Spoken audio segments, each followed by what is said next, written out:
Alors, je m'appelle Jean-Pierre Imélé. Je suis agriculteur bio depuis 1988 et je suis le président du REASEV, qui est le réseau des entreprises de l'économie verte d'Afrique centrale sur 11 pays. C'est pour ça que vous me trouvez au stand du bassin du Congo. Mais je suis originaire du Cameroun, où je suis le PDG de Biotropical SA, qui est Biotropical SA, qui est une société de production, de transformation et de commercialisation de produits agricoles biologiques sur le marché international depuis 1988.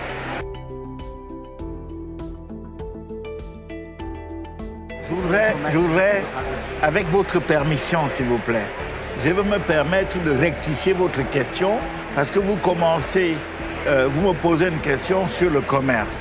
Vous oubliez qu'avant le commerce, il faut la production et la transformation.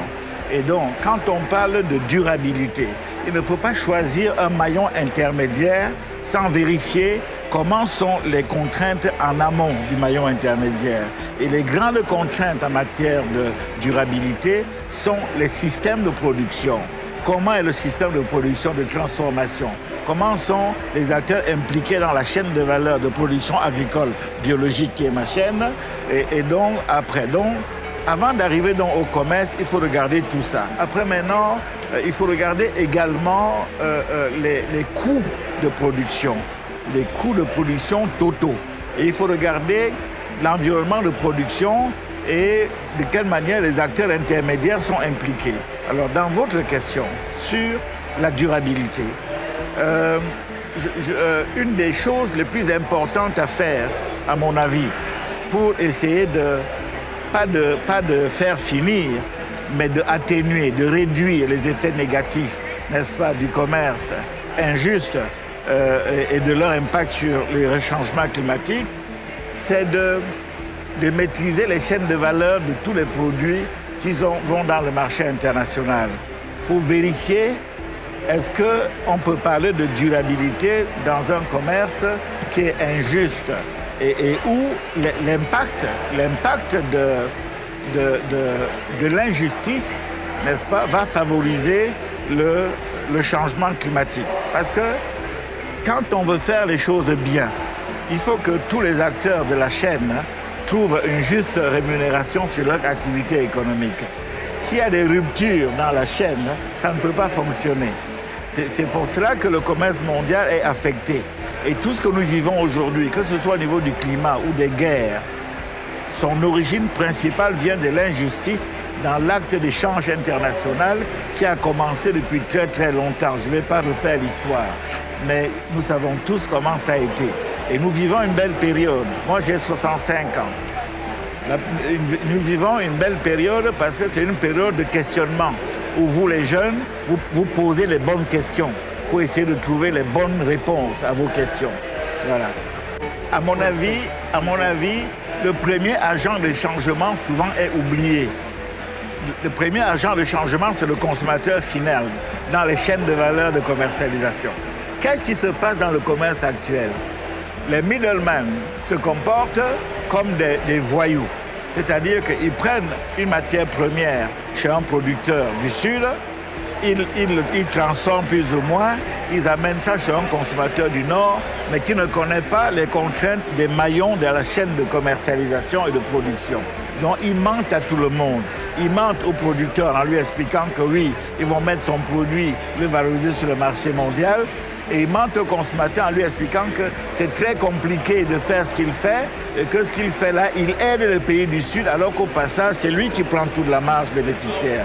Donc si vous voulez qu'il y ait un changement dans le commerce mondial, une justice, pas une justice à 100%, mais une petite justice, il faudrait que le consommateur sache à chaque fois, quand il porte un produit avec sa fourchette pour mettre dans sa bouche, n'est-ce pas? Quels sont les acteurs qui ont produit ça?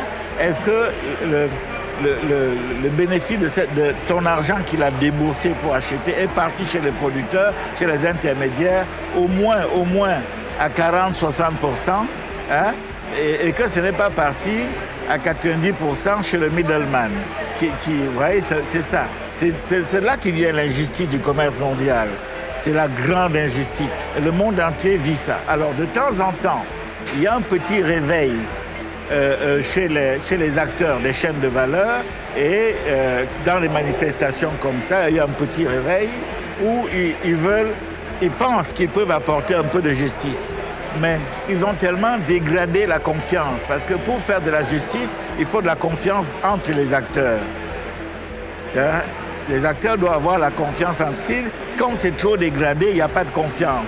Donc, c'est un faux commerce équitable. Par exemple, toutes les entreprises qui font, il y a Flowcert pour le bio, nous avons Flowcert, nous avons des référentiels durables.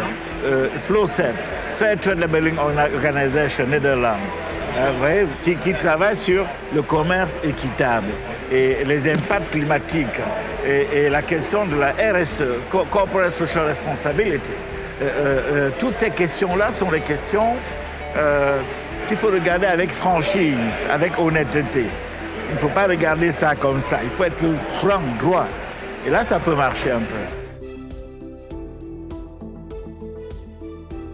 Alors, les consommateurs doivent d'abord, il faut créer des référentiels de durabilité, sustainability, référentiels de durabilité. Il faut les créer et se débrouiller pour qu'ils soient vraiment connus. Parce qu'aujourd'hui, les rares référentiels qui existent sur le marché sur la question de durabilité, il y a des gens et des organisations comme EcoCert, il y a Flowcert, il y a beaucoup d'autres, même aux États-Unis, partout, il y a beaucoup de choses. Mais tous ces référentiels ne vont pas au fond du problème. C'est-à-dire qu'ils se contentent d'analyser rapidement la chaîne de valeur de durabilité, mais ils ne vont pas au fond. Et donc, du coup, le consommateur est trompé. Parce qu'il n'a pas devant lui un vrai référentiel qui lui dit que ici, là, ce que j'achète là, oui, il y a 40% qui vont chez les producteurs qui sont dans tel village. Il faut la traçabilité. Il faut la traçabilité du produit. Il faut qu'avec le QR code, on ait la traçabilité du produit. On sait qu'ici, là, c'est un village du Mayombe qui a produit la banane que je suis en train de manger. Et que c'est tracé. Et que moi, en tant que consommateur, je mange et je m'assois à table, je rentre dans le tracking system du produit et je donne un conseil et je donne un avis sur la qualité, sur le prix, et ainsi de suite. C'est ce qu'il faut faire. Mais maintenant, c'est dur de faire ça. Parce que vous allez lutter contre beaucoup d'intérêts qui n'ont pas intérêt que ça change. Et maintenant, comme on est ici sur la question du changement climatique... Vous pouvez me dire l'intérêt de qui? Dans quel intérêt? Mais tous ceux qui profitent à ce moment du système de commerce mondial actuel n'ont pas intérêt que ça change. Mais ils sont qui? Ils sont nombreux. D'abord, ce sont les middlemen, les grandes compagnies commerciales, les big traders du marché mondial.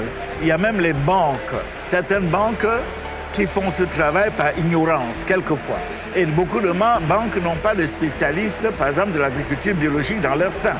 Ils n'ont pas. Donc ils ne savent pas.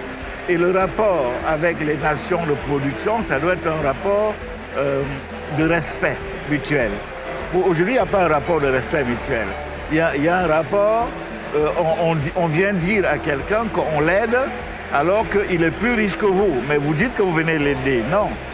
Acheter son produit au juste prix, c'est la meilleure aide que vous pouvez lui donner. Mais ne lui donnez pas d'argent comme ça, il n'a pas besoin de votre argent. Il a besoin que si il a produit sa coût de production 90 francs ou 90 $, après il a son bénéfice 10 $, ça fait 100, donnez-lui 100. Mais ne lui donnez pas 25 $ et puis vous lui dites je vous donne une aide de 30 $, vous l'avez volé. Vous comprenez? Vous l'avez volé ce gars. Voilà. La première chose, c'est de faire ce que vous faites, c'est-à-dire informer. Prendre l'information chez un opérateur réel, c'est-à-dire moi je suis un producteur avec 150 employés et j'ai des coopératives que j'ai. Je suis un vrai producteur. Voilà, alors nous, on a la bonne information. Quand vous discutez avec nous, on va garder le lien. Parce que derrière cette interview, peut-être vous aurez besoin d'autres informations pour compléter votre travail. Vous pouvez m'écrire par WhatsApp, par mail, et je vais vous aider. Et donc, à ce moment-là, votre travail, c'est déjà le premier pas, qui est un bon pas déjà. Parce que c'est l'information qui brise les chaînes. C'est l'information qui brise les divisions. Et la question de l'atténuation du réchauffement climatique, ce sont des solidarités effectives que les habitants du monde ils font entre eux, les solidarités, pas les divisions. Les divisions créent le réchauffement climatique, mais les solidarités créent des chaînes de valeur nobles. Voilà. Le REACEF, qui est le réseau des entreprises de l'économie verte d'Afrique centrale, a été créé par la CEAC, qui est la communauté des États de l'Afrique centrale. C'est 11 pays. Et ça a été créé sur recommandation des Nations Unies. Et donc mon rôle à moi aujourd'hui, c'est de faire, parce qu'on vient de me désigner président il y a moins de 2 mois. Donc mon rôle, c'est de faire l'inventaire des acteurs de l'économie verte rurale, et formelle et informelle, les deux types des acteurs. Parce que les acteurs formels, c'est ceux qui ont un registre de commerce, qu'on connaît, qui ont la comptabilité, tout ça. Les autres acteurs, ils travaillent au noir, mais ils sont des acteurs parce qu'ils sont des consommateurs. Et donc, une fois que je vais faire cet inventaire, je vais donc, dans ma stratégie, ma vision, c'est de faire que les gens, ils se parlent, que les gens, ils travaillent ensemble, que les gens fassent la mise en marché en commun, que les gens fassent la transformation des produits agricoles. Moi, je fais la transformation des produits agricoles. Donc, je vais transférer mon savoir-faire dans les 11 pays. Et comme ça, on va avoir peut-être une masse de 5 000, de 10 000, de 100 000 acteurs formels et informels qui vont maintenant travailler avec les gouvernements des 11 pays pour mettre davantage de gouvernance, davantage de productivité, de technicité et de commerce éthique dans leur job. C'est le but du REACEF dont je suis le président. Et nous avons un conseil d'administration. Voilà. Quel est le rôle des femmes dans ces entreprises? Bon, la vice-présidente du REACEF, c'est une femme. C'est Ginette Karingougé du Burundi. Donc c'est une femme. Pourquoi la vice-présidente du REACEF est une femme? Parce que justement, les femmes ont un rôle important. Maintenant, je vais vous dire quelque chose sur les femmes et les jeunes. L'humanité a pendant longtemps utilisé les femmes et fonctionné comme si les femmes étaient des demi-hommes, c'est-à-dire pas des êtres humains à part entière. Alors que s'il n'y a pas de femmes, il n'y a pas de vie sur Terre. Donc on a marginalisé les activités des femmes. Maintenant, les jeunes sont une situation transitoire, c'est-à-dire que tout le monde est jeune un jour et vieux un autre jour. Donc il ne faut pas il ne faut pas tromper les jeunes en mettant tout le temps le mot jeune dans les politiques et dans la réalité, ne pas accompagner les jeunes. Alors comment on accompagne les jeunes et les femmes? Elles doivent être partie intégrante des décisions qui sont prises. Elles doivent être actrices totales à 100%. Quand un jeune a une compétence, il faut prendre sa compétence, mais il ne faut pas prendre le fait qu'il est jeune pour le mettre dans un projet. Il faut toujours utiliser la compétence de tout le monde. Maintenant, le fait qu'ils soient jeunes, les politiques utilisent le mot jeune pour tromper les jeunes. Parce que vous êtes jeunes, on dit on fait les choses pour les jeunes. Mais on ne doit pas faire comme ça, on doit faire les choses pour les gens compétents. Et les gens non compétents, on doit renforcer les capacités des gens compétents. Il y a des vieux incompétents, il y a des vieux compétents, il y a des jeunes incompétents, il y a des jeunes compétents. Il y a les deux. Donc, le mot jeune, femme, ce sont des choses que les Nations Unies utilisent pour distraire les gens. Il ne faut pas distraire les gens. Les gens doivent savoir la franchise et l'honnêteté, c'est le premier pas pour aller vers une économie durable. C'est le premier pas.